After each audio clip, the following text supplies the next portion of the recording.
يعملون. وقال رسول الله صلى الله عليه وسلم إنما بعثت لأتمم مكارم الأخلاق. Yang kami hormati asatizat, para guru kami sekalian, di sini ada Al Ustadz Rusli selaku Ketua Pimpinan Cabang Persatuan Islam Kecamatan Lorgoyong. Kemudian ada Al Ustadz Fuad, Ketua Cabang Demisioner. Tadi saya lihat juga Al Ustadz Haji Sawan Faisal selaku Penasihat PC Lorgoyong.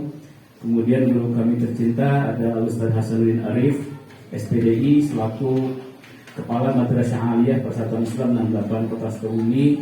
Dan di samping kanan saya ini Al Ustadz Acep Syarifuddin selaku Ketua Pimpinan Kepala Madrasah Sanawiyah Persatuan Islam 68 Kota Sukabumi. Serta Bapak Ibu yang insya Allah kami banggakan dan anak-anakku tercinta, adik-adik jauh gitu ya, sediluan. Dan ini Ustadz kami, Ustadz YouTuber lebih tepatnya Bapak sekalian ya. Alhamdulillah setelah sekian tahun akhirnya kami bisa kembali ke alma mater tercinta. Masya Allah ya, kami lulus dari sini kurang lebih 18 tahun yang lalu. Saya dengan Al Ustadz Haji Ahmad Farhan ini satu kelas dulu. Satu kelas kami di Aliyah hanya 6 orang saja. Dan semuanya kembali ke sini sepertinya. Ada Al Ustadz Adi Fauzi Rahmani, kemudian Al Ustadz Ali Zakaria Alam, kami berdua, dan ada 2 orang lagi yang insya Allah juga merupakan bagian daripada taskil Persatuan Islam di berbagai tempat. Baik, kepada ibu yang dirahmati Allah Subhanahu Wa Taala, perkenalan saya kira sudah cukup jelas tadi Al Ustadz YouTuber disampaikan begitu. Saya dari sini Sanawiyah tahun 2002, kemudian di Aliyah tahun 2005. Setelah itu terbang ke Yogyakarta, dikirim oleh Al Ustadz Rusli ya untuk menimba ilmu di Jogja, di UIN Sunan Kalijaga sampai dengan sekarang seriusan ya, alhamdulillah betah di Jogja pun, insya Allah betah gitu ya, begitu. Nah kebetulan ini kami bisa kembali ke sini dengan bertemu dengan Bapak dan Ibu sekalian. Ini Sedacet, beliau guru matematika sama saya kenal. Dari beliau lah saya belajar tentang logic and mathematics gitu ya. Al Ustadz Hasan, beliau guru saya di mata kuliah, mata pelajaran fiqih dulu. Jadi bisa mengenal tentang batasan laki perempuan ya di sini. Al Ustadz Rusli, beliau juga guru saya di bidang Bulughul Maram, yang sampai hari ini hadisnya masih saya baca bersama dengan guru dan anak-anak di sekolah kami, bahkan dengan orang tua. Jadi mudawamah setiap sore kami bacakan, kami terjemahkan, kami coba sampaikan simpulan-simpulan daripada hadis di Bulughul Maram. Al Ustadz Salman tadi saya masih ingat beliau mengajar beberapa mata pelajaran, salah satunya adalah hadis Tajridus Shorih atau Sahih Bukhari. Itu kitabnya cukup tebal, sekitar 700 hadis, luar biasa ya, dan menjadi rujukan bagi teman-teman ataupun para ilmuwan dalam mengkaji di bidang hadis. Alhamdulillah. Kalau Al Ustadz Irwan ini sekarang alhamdulillah belum tahsin. Artinya memang PRS ini tidak pernah kehilangan sosok-sosok figur-figur Quran dan Sunnah seperti yang disampaikan oleh Al Ustadz Acep Syarifuddin tadi. Bapak dan Ibu yang dirahmati Allah Subhanahu Wa Taala, pada pertemuan kali ini saya hanya diminta untuk membacakan testimoni saya.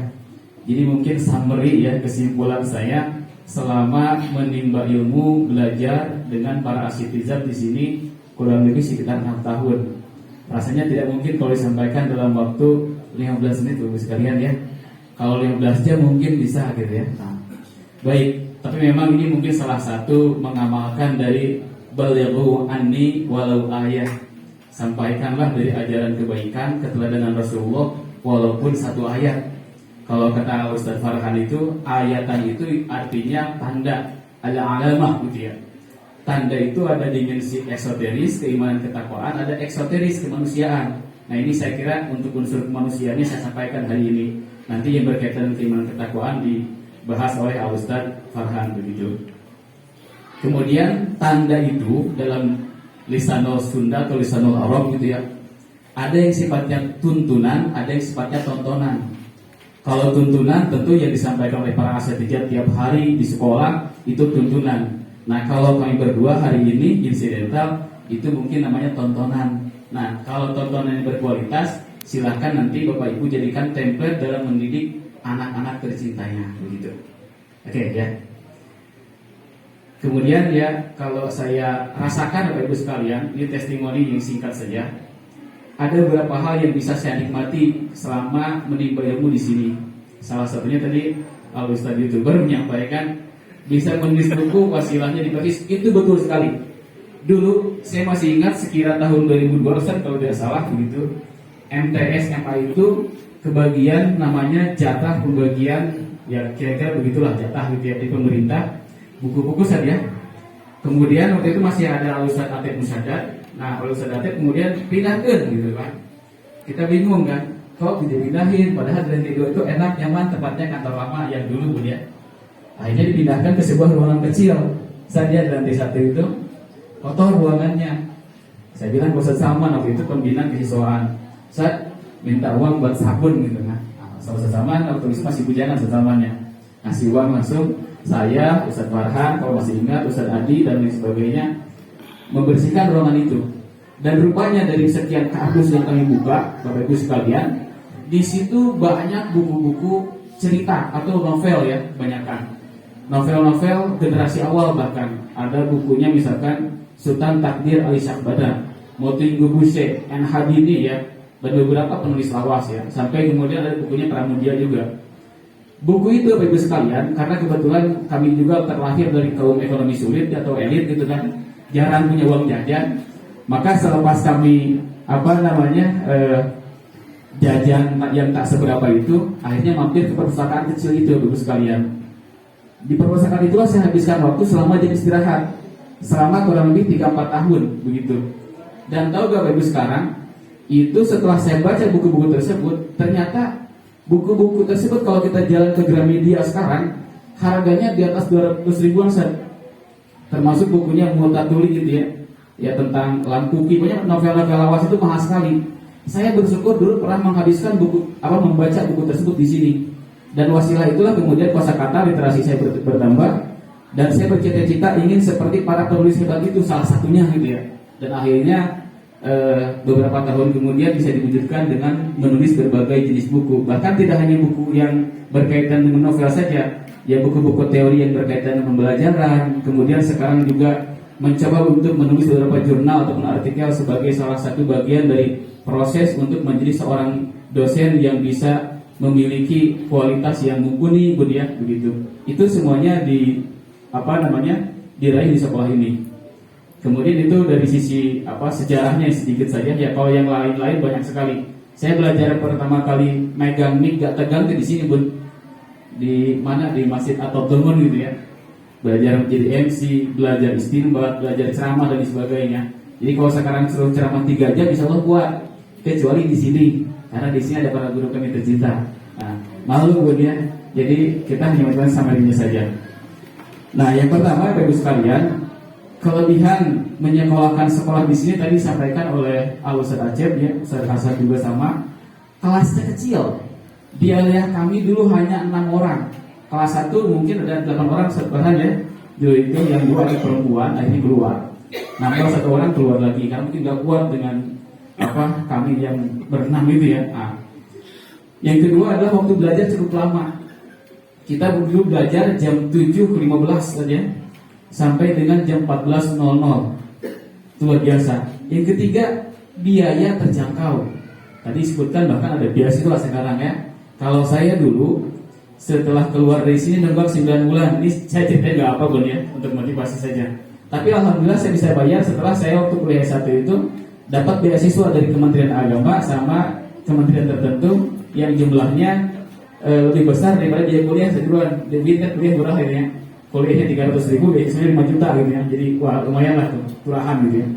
Nah, kemudian yang keempat adalah materi agama yang cukup luas ya. Kajian yang ada di Madrasah Aliyah Persatuan Islam itu saya yakin berbeda dengan yang ada di Madrasah Aliyah Negeri. Saya yakin berbeda. Khazanah ilmunya cukup luas dan mendalam. Dan di sini terbiasa dengan nuansa yang sifatnya dialektis ya, berdebat, berdiskusi. Kemudian terakhir adalah dekat dengan orang yang soleh, yang insya Allah doanya mustajab Bapak Ibu sekalian ya. Jadi kalau sekarang saya bandingkan ya, kebetulan kami sekarang di Basi ini mengelola sebuah lembaga pendidikan TK sama SD. Jadi saya punya 2 kepala sekolah tekanan SD, sering sharing dengan mereka, diskusi dan lain sebagainya. Sebenarnya sekolah saya dulu itu, maksudnya Aliyah sama Sanawiyah, itu konsepnya sama dengan yang sekarang sedang diagung-agungkan oleh Kementerian Pendidikan Kebudayaan, Riset dan Teknologi. Sekarang tuh ada istilah apa sih? Higher Order Thinking Skills gitu ya, Collaborative Learning, kemudian TPEC dan lain sebagainya. Sekarang sekolah-sekolah di kota itu Bapak sekalian, yang dicari adalah yang kelasnya kecil, yang jam belajarnya lama, kemudian juga yang dekat dengan orang-orang soleh dan harganya terjangkau. Cuma tidak mungkin terjangkau. Saya kasih contoh sedikit ya. Biaya sekolah anak saya yang masih TKB, anak pertama, itu dengan biaya kuliah S3 lebih mahal anak TKB. Padahal diterima mah sarua Bapak sekalian ya. Belajarnya mah Al-Fatihah sama kayak di sini. Belajarnya doa-doa, belajarnya ya apa namanya? Tentang karakter, tentang manner, tentang adab, tentang akhlak, tentang etika, semuanya sama. Tetapi ketika sudah masuk di lingkungan kota jadi mahal. Dan di sini alhamdulillah kita sudah mendapatkan semua. Bahkan tadi dibilang oleh Ustaz Hasan itu 20 pendaftar pertama. Kalau misalkan lebih silahkan ditanggung juga begitu. Itu kelas kecil. Kita bandingkan Bapak Ibu sekalian, kalau kemudian kita contohkan lah ya di Sukabumi, mana sekolah yang paling mahal misalkan. Ada sekolah yang milik Dokter Selamat itu ya, Azkia atau apa namanya gitu kan, atau Pasil lah begitu. Ada yang agak bagus misalkan Al-Kausar atau Al-Bayan, satu lagi Hayatun Thayyibah misalkan. Bapak Ibu sekalian, ilmu yang ada di sekolah-sekolah tersebut saya yakin sama dengan di Sanawiyah atau di Aliyah, bahkan melampaui. Saya berani jamin itu karena kami punya pengalaman juga Ustaz Farhan ya. Jadi kira-kira tahun 2004, 2005 kami ikut namanya lomba cerdas cermat gitu kan.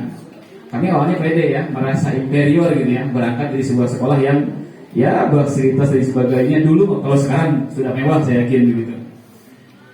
Ikut lomba cerdas cermat, di penyisihan kami ketemu dengan apa siswa-siswa dari SMA Hayatan Thayyibah, SMA 3 sama SMA 2 yang di Keramat. Nah, di penyisihan kami bertemu di situ. Saya ceritakan kepada adik-adik sebagai motivasi gitu ya. Begitu bawa penyisihan, alhamdulillah bisa melewati, melampaui gitu ya. Lewat kita jadi apa namanya number one di situ gitu ya. Kemudian masuk ke babak berikutnya. Bahkan kami masuk ke babak final waktu itu. Cuma memang kami akui ya di sanad dia Aliyah ini kan genetikanya kan ulama gitu ya, agama yang paling kuat. Ketika pertanyaan agama, alhamdulillah bisa kami jawab semua. Tapi ketika masuk pelajaran umum kami memang tidak begitu banyak berbicara Bapak Ibu sekalian. Dan akhirnya kami waktu jadi juara keempat. Kalau saya tulis hari itu juara harapan 1 ketika bertemu dengan mereka. Dan itulah salah satu kenangan terindah ketika harus berkompetisi.